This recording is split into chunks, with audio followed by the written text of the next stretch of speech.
Up and running है। जब मैं लॉगिन बटन पे क्लिक करूंगी तो देखिए सीधा आ गया validation, please enter email address, please enter password, role based login form. Hello everyone, I welcome in my YouTube channel. ये हमारी सीरीज का पार्ट नंबर 13 है। अगर आपने पहले के वीडियोस नहीं देखे हैं तो वो देख लीजिएगा, मैंने वीडियो डिस्क्रिप्शन में लिंक डाल के रखी है। इस वीडियो के अंदर हम स्टडी करने वाले हैं what is the difference between client side validation, server side validations, और वैलिडेशंस किस तरीके से करेंगे हम हमारे लॉगिन फॉर्म के अंदर वो देखेंगे। लेकिन सबसे पहले हम देखते हैं क्लाइंट साइड वैलिडेशन मतलब कि जावास्क्रिप्ट के थ्रू हम वैलिडेशन किस तरीके से करते हैं। तो देखिए यहाँ पर एक मेरा सिंपल सा फॉर्म है, ये स्टाइल शीट को भूल जाइए। यहाँ पर देखिए एक मेरा सिंपल सा फॉर्म है, मैंने सबमिट बटन पे क्लिक करके रखा है। तो मेरी जावास्क्रिप्ट जो है वो कॉल हो रही है, और अगर मेरा ये वेरिएबल नल है तो मैं अलर्ट जनरेट करवाती हूँ कि भाई प्लीज एंटर फर्स्ट नेम। ठीक है, तो अगर मैं यहाँ पर गई तो देखिए ये मेरा फॉर्म है सिंपल एचटीएमएल। अगर मैंने सबमिट बटन पे क्लिक किया और अगर मैंने यहाँ से मतलब बटन पे क्लिक किया, टेक्स्ट बॉक्स खाली था, तो क्या हो गया, मेरे को अलर्ट बॉक्स जो था वो जनरेट हो गया। अभी मैं इसका सोर्स, ये अभी कहाँ पे रन है, क्रोम के अंदर रन है। मैं कंट्रोल यू करूंगी तो मुझे क्या करेगा, वो पूरा का पूरा जो मेरा पेज का सोर्स कोड है एचटीएमएल वो शो कर देगा। तो यहाँ पर देखिए, ये जगह पर देखिए ध्यान से, यहाँ पर वो मुझे मेरे जावास्क्रिप्ट का जो वैलिडेशन मतलब मैंने जो कोड लिख के रखा है वैलिडेशन का, वो भी मुझे यहाँ पर शो कर रहा है। मेरा लॉजिक जो है वो मुझे यहाँ पर स्क्रिप्ट का शो कर रहा है। तो एक चीज समझे कि अगर किसी को पता है कि वैलिडेशंस के अंदर कौन सी चीज हमने डाल के रखी है तो anyone can easily hack our website, मतलब कि उसके अंदर डमी डेटा डाल के हमारे डेटाबेस में डेटा इंसर्ट कर सकते हैं। एक एसक्यूएल इंजेक्शन का कंसेप्ट आता है, वो हम बाद में देखेंगे। लेकिन इन शॉर्ट जब हम वैलिडेशंस करते हैं तो क्लाइंट साइड वैलिडेशंस हमने जावास्क्रिप्ट का इस्तेमाल करके रखा है, तो ये इश्यू आता है। तो हम क्या करते हैं, जब भी हम लाइव प्रोजेक्ट करते हैं तब हम ये प्रीफर करते हैं कि हमारा जो वैलिडेशन हो वो दोनों साइड से हो। क्लाइंट साइड वैलिडेशन भी होना चाहिए और सर्वर साइड वैलिडेशन भी होना चाहिए। तो मैं यहाँ पर क्या करती हूँ, अपनी इस index dot C S H T M L वाले पेज के अंदर यहाँ पर वापस आ जाती हूँ। और यहाँ पर अभी मैं मुझे ये करना है कि अगर मैं तो मुझे क्या करना है कि यूजर नेम और पासवर्ड मतलब ईमेल एड्रेस और पासवर्ड के रिलेटेड वैलिडेशन करना है। तो वो प्रोसेस अब हम धीरे धीरे करते हैं। तो मैंने यहाँ पर रिक्वायर्ड डाल के तो रखा ही है, लेकिन फिर भी वो मेरी इस मेथड को हिट कर देता था और फिर वो रिटर्न हो जाता था। तो मैं ये चाहती हूँ नहीं कि ये पोस्ट मेथड की ये हिट ही ना हो, मुझे हिट ही नहीं करवानी है इस चीज को। यहाँ पर मेरा कर्सर आना ही नहीं चाहिए, उससे पहले ही मुझे एरर मैसेज शो करवा देना है। तो यहाँ पर मुझे कुछ कोड लिखना पड़ेगा वैलिडेशन के रिलेटेड, वो मैं लिख लेती हूँ।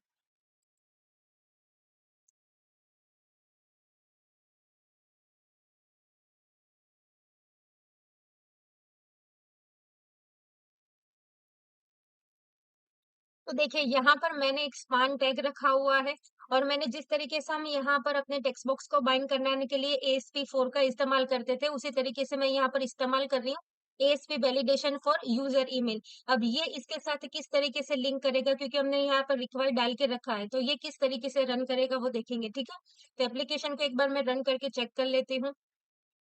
तो गाइस देखिए यहाँ पर ये मेरा कंट्रोलर मतलब हिट हुआ है, मेरी इंडेक्स मेथड। तो मैं है ना यहाँ पर जाकर इसको पहले कंटिन्यू कर देती हूँ।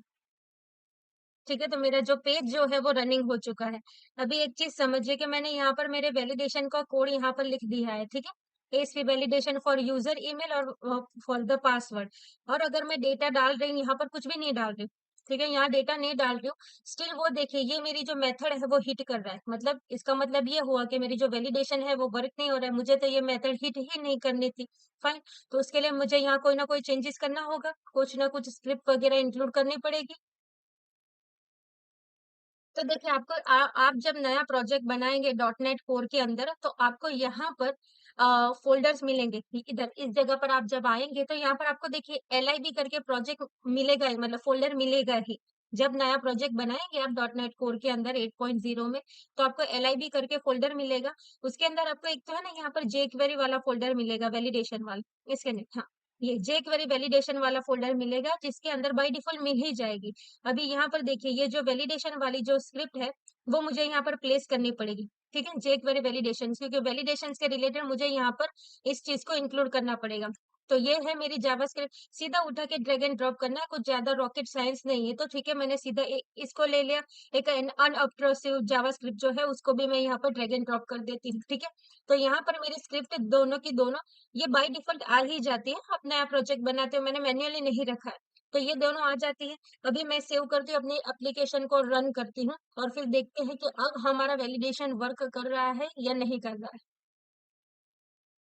तो देखिए यहाँ पर मेरा पेज रन हो चुका है। मैं जब लॉगिन बटन पे क्लिक करूँ स्टिल ये मेरी जो पोस्ट वाली मेथड है उसको हिट कर रहा है। ठीक है, कोई बात नहीं। इसको हिट करने देते हैं। इसका सॉल्यूशन हम लाते हैं। सबसे पहले हम ये देखते हैं कि हमारा जो वैलिडेशन है वो रन हो रहा है नहीं, मतलब हमारा एरर मैसेज आ रहा है नहीं। तो देखिए यहाँ पर उसने मुझे दे दिया user name email address required, ये वैलिडेशन आ रहा है, मतलब ये जो मेरा रिक्वायर्ड का जो वैलिडेशन था यहाँ पर वो चीज सक्सेसफुली रन कर रही है।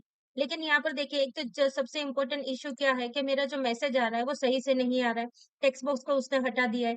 और दूसरी इम्पोर्टेंट चीज क्या है कि ये जो मैसेज जो है वो प्रॉपरली नहीं आ रहा है कि the password field is required, ऐसा नहीं चाहिए मुझे। यहाँ पर मुझे अपना कस्टम मैसेज चाहिए। तो उसके लिए मुझे क्या करना पड़ेगा, यहाँ पर ये जो मेरा रिक्वायर्ड है ना उसके उसके बाजू में मुझे कुछ ना कुछ चेंजेस करना पड़ेगा कोड के अंदर। तो वो करने के लिए मुझे क्या करना होगा, सबसे पहले एप्लीकेशन को मैं स्टॉप कर देती हूँ और फिर यहाँ पर आकर मैं यहाँ पर लिखूंगी एरर मैसेज, क्योंकि मुझे कस्टम अपनी तरीके से एरर मैसेज बनाना है। ठीक है, जो सिस्टम जनरेट करके देके रखा है वो मुझे एरर मैसेज नहीं चाहिए। तो देखिए यहाँ पर एरर मैसेज का ऑप्शन आ गया, तो वो दे दूंगी और फिर यहाँ पर मैं लिखूंगी अपना मैन्युअली कि भाई प्लीज एंटर ईमेल एड्रेस, इस तरीके से मैं लिखूंगी। उसी तरीके से यहाँ पर मैं कॉपी कर लूंगी और यहाँ पर जाकर पेस्ट कर लूंगी। तो क्या होगा, प्लीज एंटर पासवर्ड, इस तरीके से मैं अपना कस्टम जो मैसेज जो है वो यहाँ पर मैं दे पाऊंगी इजीली। ठीक है, अभी फिर से हम एप्लीकेशन रन करते और चेक करते हैं कि क्या होता है। रन हो चुकी है, यहाँ पर चली जाऊंगी, कंटिन्यू करूंगी। तो देखिए यहाँ पर आ गया please enter email address, please enter password, मतलब मेरा कस्टम ईमेल एड्रेस पासवर्ड आ गया। अभी सबसे इम्पोर्टेंट चीज ये कि जैसे मैंने यहाँ पर स्पान टैग रखा इधर यहाँ पर इधर रखा, इधर इसके बाद मेरे को इश्यू आने लगे क्योंकि वो मतलब प्लेस जो है वो ले रहा है। यहाँ पर चले जाते हैं हम, यहाँ पर चली जाती हूँ। ये जो है ये प्लेस ले लेता है, तो मैं क्या करूंगी, इसके राइट साइड क्लिक करके मुझे क्या करना पड़ता है, इंस्पेक्ट करना होता है। फिर मैं क्या करूंगी, यहाँ पर चली जाऊंगी और देखिए यहाँ पर अगर मैं बी आर डाल देती हूँ, इधर डबल क्लिक करिए, राइट साइड क्लिक करिए, या अगर डबल क्लिक करते ही हो जाता है और अगर ना ना हो रहा हो तो फिर चेक कर लेना है कि भाई इसके बाद यहाँ पर बाहर निकल कर इसके बाहर निकल जाइए। देखिए यहाँ पर बी आर अभी अप्लाई नहीं हो रहा है, मतलब कि सी एस एस ये हम बी आर टैग डाल रहे हैं तो वो चीज अप्लाई नहीं हो रही। तो अभी हमें डिजाइनिंग के अंदर चेंजेस करने पड़ेंगे। तो गाइज मैंने क्या कर दिया, ये जो मेरी ड्यू थी ना, ये मेरी फॉर्म इन इनपुट ग्रुप वाली जो ड्यू थी ना, इस ड्यू के बाद मैंने एक नई ड्यू बना दी और वो जो स्पान टैग मैंने इसके अंदर यहाँ पर डाल के रखा था ना, यहाँ पर था, उसको मैंने यहाँ से कट करके इस ड्यू के अंदर रख दिया है। देखिए HTML सीखना मतलब कि आपको थोड़ा बहुत क्लास का नॉलेज होना चाहिए, प्लेस होल्डर, ये इसका मतलब क्या होता है उतना बेसिक नॉलेज होना चाहिए। एज अ प्रोग्रामर आपको पूरी डिजाइनिंग नहीं करनी होती है पेज की। हमेशा याद रखिए, जो डिजाइनिंग है वो आपको आपका डिजाइनर ही करके देता है। आपको उस डिजाइनिंग को प्लेस करना है अपने कोड में और जरूरत पड़े तो मॉडिफिकेशन करना है। तो देखिए अभी मैंने क्या कर दिया, याद रखिए ये जो मेरा स्पान टैग था ये यहाँ पर था, यहाँ पर था, इसलिए वो रिप्लेस हो रहा था, मेरे टेक्स्ट बॉक्स पर ओवरराइट हो रहा था। तो मैंने क्या कर दिया, यहाँ से हटा के इस ड्यू के बाहर HTML के साथ खेलना आना गया तो डेवलपिंग आ गई, समझ लीजिए। तो यहाँ पर देखिए बाहर की साइड मैंने ड्यू बना दी और अब मैं फिर से अपनी जो एप्लीकेशन है उसको रन करती हूँ। तो देखिए यहाँ पर एप्लीकेशन रन हो रही है। मैं यहाँ पर जब बटन पे क्लिक करूंगी तो देखिए ये मेरा जो कंट्रोलर है इसकी ये जो एक्शन मेथड है वो हिट हुई।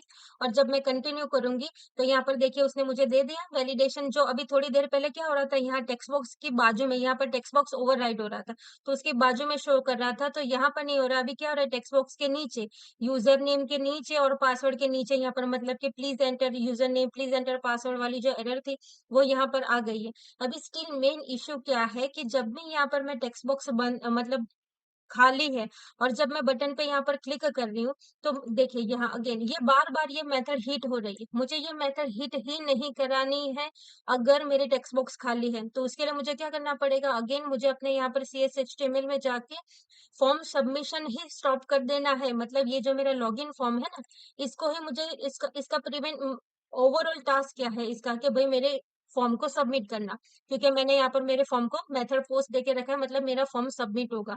तो मैं with the use of this ID अपने फॉर्म का सबमिशन ही प्रिवेंट कर दूंगी अगर ये मेरे टेक्स्ट बॉक्स जो है वो खाली है। मैं प्रैक्टिकली करती हूँ ताकि आपको और डिटेल में पता चलेगा। तो देखिए यहाँ पर है ना, मैं कहीं पर भी स्क्रिप्ट, आप एक चीज याद रखिए, स्क्रिप्ट का जो कोई भी कोड है वो आपको खेलना पड़ेगा यहाँ पर। तो मैं यहाँ पर मैंने एक स्क्रिप्ट बना रही हूँ, type is equal to text JavaScript, ठीक है, एक स्क्रिप्ट बना रही हूँ। और यहाँ पर मैं अपना ये जो लॉगिन फॉर्म वाला जो है कोड, ये फॉर्म आईडी का इस्तेमाल करूंगी, ये वाला, इस आईडी का इस्तेमाल करूंगी। और उसके बाद फिर मैं यहाँ पर वैलिडेट करूंगी कि अगर ये फॉर्म वैलिड ही नहीं है ये, तो मेरा फॉर्म सबमिट होना चाहिए नहीं, ठीक है। तो मैं इसके लिए कोड लिखती हूँ यहाँ।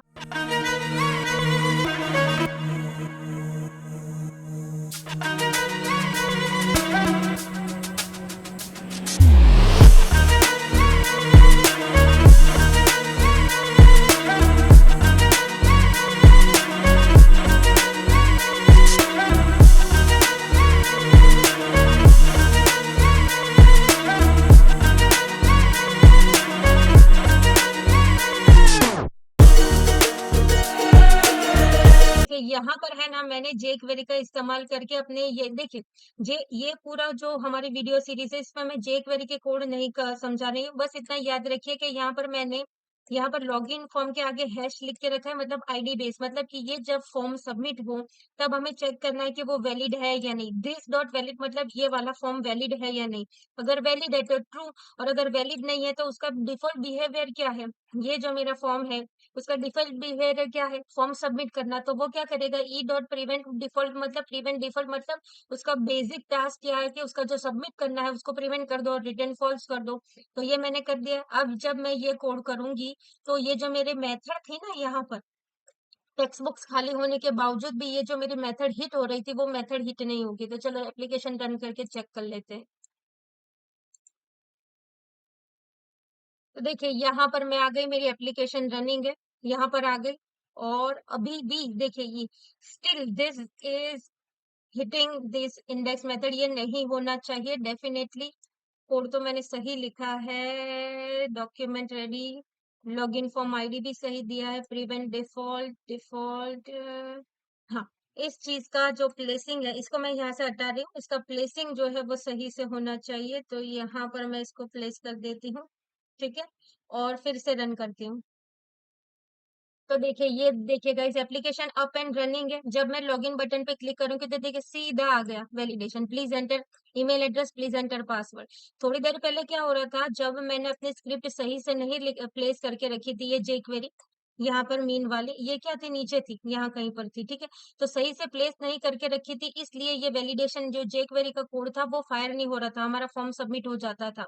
तो स्क्रिप्ट प्लेसिंग भी सबसे इम्पोर्टेंट चीज है, वो आप धीरे धीरे जैसे जैसे प्रैक्टिस करते जाएंगे वैसे वैसे आपको आइडिया हो जाएगा। तो जैसे ही मैंने स्क्रिप्ट हेडर में रख दी है, इसका मतलब कि अब मेरा वैलिडेशन सही से हो रहा है। यहाँ पर देखिए फॉर्म सबमिट नहीं हो रहा है, देखिए यहाँ पर अभी भी स्टिल डिबग पॉइंट तो यहाँ पर है ही, लेकिन थोड़ी देर पहले जो मेथड हिट हो रही थी वो हिट नहीं होगी। इसका मतलब क्या होगा कि कंपलसरी मुझे यहाँ पर डेटा डालने होंगे। जैसे मैं यहाँ पर कुछ ना कुछ डेटा डालती हूँ तो देखिए चला गया डेटा। और अगर अब मैं यहाँ पर हिट करूंगी तो देखिए अब जाके मेरी ये जो मेथड है वो परफेक्टली हिट हो रही है। अब वैलिडेशन नेक्स्ट टास्क क्या है कि यूजर नेम पासवर्ड सही है या नहीं, वो हम नेक्स्ट पार्ट के अंदर देखेंगे। इस वीडियो के अंदर हमने क्या देखा है कि हमने क्लाइंट साइड वैलिडेशन का कंसेप्ट देखा, सर्वर साइड वैलिडेशन का कंसेप्ट देखा, हमने दोनों का मिला के वैलिडेशन का कंसेप्ट समझा है। तो I hope you like this video and don't forget to subscribe, keep watching. YouTube में आपको इतना डिटेल में वीडियो कहीं नहीं मिलेगा। So thank you very much.